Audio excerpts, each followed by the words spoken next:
You don't need a whole big bed because the whole big bed is what is making you die slowly.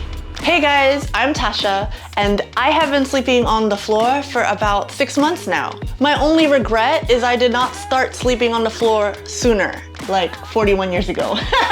Because I feel so much better since I have transitioned to the floor. There are so many benefits to sleeping on the floor, which I have outlined in previous videos. Definitely links in the description, check it out below. But in this video, we're gonna focus on how to make that transition to the floor. And there also will be a corresponding ebook, so definitely check it out. And I know several, like 5 viewers out there had expressed the desire for me to make a beginner's guide. So ask and you shall receive, 5 viewers. Think of this as like a beginner's guide to floor sleeping or floor sleeping 101.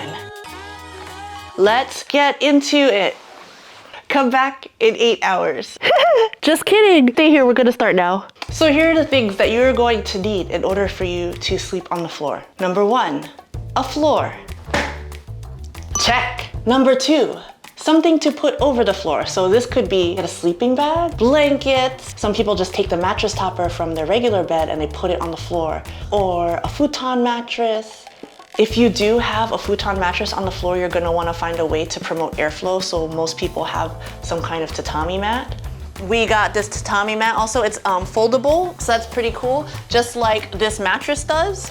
Just keep that in mind, especially if you're using a futon mattress on the floor. If you don't want to fully commit to sleeping on the floor, then you can set up your own floor sleeping station beside your actual bed. That way that you're not feeling it after a couple hours, right? Maybe, oh, you know what? That was enough floor sleeping for tonight. Let me climb into my regular bed and finish out the night. Just take it easy. Like, it's not a whole, like, you gotta dive in, you gotta get rid of your regular mattress, you gotta do all that. It doesn't have to be the case, and you could just do a few hours a night and build up. But also make sure that you give it time, right? Like, don't think that all of your ailments, all of your backaches and all that stuff is gonna go away. It might get worse before it gets better, because honestly, like, our bodies have just become so soft, right? So sleeping on a harder surface, it's not gonna just suddenly magically be easy, right? So definitely give your body an adjustment period. But honestly, once you're able to do it, you're gonna feel like your body is overall stronger. And not only did my back pain dissipate, overall I've just felt so much better, and it's just been part of my everyday life. If you are enjoying this content, I hope you will consider smashing that like button and subscribing so that you won't miss the next video. As you can see, I now have bedhead, which I'm actually surprised did not happen sooner, as I am indeed filming a whole video in bed, so we're just gonna lean into it. Comment below though your guesses as to whether it will resolve before the end of the video. Let's see what happens. Let's see if you're right. Okay, back to the video. In terms of sleeping on the floor, it's basically about having a firmer surface to sleep on so that your spine can stay more in its natural alignment, and then you're less likely to have aches and pains. That's like the main thing. Well, how much cushion is too much cushion? Like, you don't want to just put your mattress on the floor, because you're still gonna have the same problem because your mattress is springy, it's got springs, it's thick, whatever. For me, when I started, it was this 2.5-inch floor futon mattress that I have. I almost feel like I don't even need this much cushion now. I've been doing it for a while, and I recently went to Canada and slept on a floor there. I just had like a sleeping bag and just slept on the floor, and it felt really good. All that to say, you know, just decide for yourself what's your initial comfort level. If you need a thicker pad on the ground, it's still gonna be firmer than if you have a whole mattress, right? Don't feel you have to like go all in or whatever. So now let's talk about different positions, okay? I primarily sleep on my back. It's like 60% on my back and like 40% on my side. But I have a question for you guys. Sometimes when I'm sleeping, but don't Google stuff and then tell me I'm gonna die or something. Sometimes if I sleep like this, where my hands are just on my stomach like this, I will wake up and my pinkies will be numb, because it's like almost as though the blood did not go there. So what is that? So I have to just sleep like this. Anyone else encounters that? Let me know. Don't comment if you're gonna say I'm gonna die. Please don't do that. So when I first started just like laying on my back, the first few nights I just felt like my tailbone or something was always getting sore. Like, now I know that what I should have done is put some kind of thin towel or something and then kind of just put it in that little small of my back. Oh, that feels good. That could give it a little more support even under your hips. Like some people could put like a small pillow under your hips just to cushion it a little bit more when you're first starting. That's my pro tip for sleeping on your back. Now people are like, oh, well, what about your pillow or whatever? Yeah, that's the question. Like, do you use a pillow, right? I'm just gonna go in this direction, but for me, what I have found when I try to use a pillow is that my neck gets kinked up too much. It's too high, and then I just feel like my spine is out of alignment, and then I have a sore neck. So I used to always be sore all like this. It's so dumb when I look back at it now. I'm like, wow, I spent all those years just having a sore back and neck all the time in the morning and being like, oh, this is fine. Like, why did I not use a pillow before? Some of you said something about like you felt like your head was falling too far back, so maybe you might need a little something, but just make sure that you are aware as to whether you wake up sore or not. If you're waking up sore around here, then you might need to adjust this. Or what people have suggested is a buckwheat pillow where you can really adjust because you can mold it. And I think that's a really great idea. Definitely look into a buckwheat pillow. I just didn't order mine yet. For me, when I sleep on my side, I do need a pillow, because if I don't have a pillow on my side, then I'm like this. You can just tell, like your head kind of just needs to be like this. If your spine is like here, right? Your head shouldn't be like this. So then in that case, I use a pillow. Okay. So yeah, it's a conscious effort, but for some reason in the middle of the night, if I'm switching around, it doesn't automatically take it out when I go like this. A lot of the time. It's almost like my body knows, like, okay, if you're on your back, you don't need a pillow, and then I just put it like this. It's magic.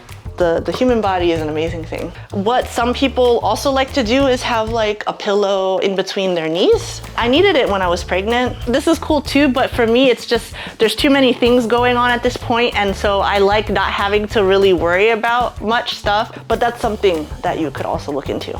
And then the last thing, other people, if they're having trouble sleeping on their sides because of their hips, like it feels sore, that kind of happened to me the first few nights. But what I found is you can kind of almost cheat it to the point where you're more so, not necessarily all the way on your stomach, but you're a little more forward like this, or you're a little more back like this. So half on your back, half on your side. So you could do something like that as well. By the way, if you are interested, there is an ebook that goes along with this video. It's called Floor Sleeping 101, and it's more of this. Like, we're gonna go into a little more depth. There's gonna be pictures, just like last week's ebook, which was about floor sitting. This is the floor sleeping equivalent. So if you enjoyed last week's ebook, definitely check out this one. And yeah, link in description. Now, some people like to sleep on their stomach. I don't do that, so I can't speak to that. I always just feel like if I sleep on my stomach, I'm gonna like throw up. But if you wanna talk about that in the comments below, let me know. Oh, okay. That feels a lot better if I have like a pillow here and then I have like a pillow under my hips, then I feel like my stomach isn't getting smashed. So, okay. Now, I would like to just reiterate the fact that this transition doesn't have to be an all or nothing unless you really want it to be. In my case, it just kind of was because we gave away our mattress, and so there was nothing to fall back on, really.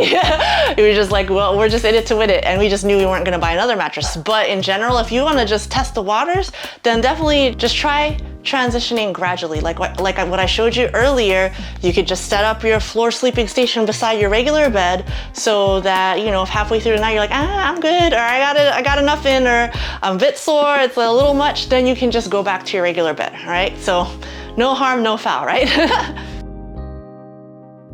So I did want to touch upon some additional benefits that I've discovered more recently, and I thought I would share them with you regarding floor sleeping. And the first one is just that it's such a smaller footprint in life, right? Because I can easily like pick up and move things. Like it's a lot better for even the environment, right? Because you're not contributing to the landfills. We've gone through so many mattresses over the years, and I'm like, wow, that's a lot of mattress. It's kind of sad when you think about it. And because I'm used to sleeping on the floor now, when I go to other places, it's like I don't need someone to give me an air mattress. I don't even need a bed. I don't even want a bed. Just give me a floor, I'll bring my sleeping bag, and I'm good to go. Like, I'm ready for any camping trip now. I am on it. Just put me on the floor, put me on the ground. And now I know that when we move to our next place, we're not gonna have any mattresses. Like, that's like the main thing.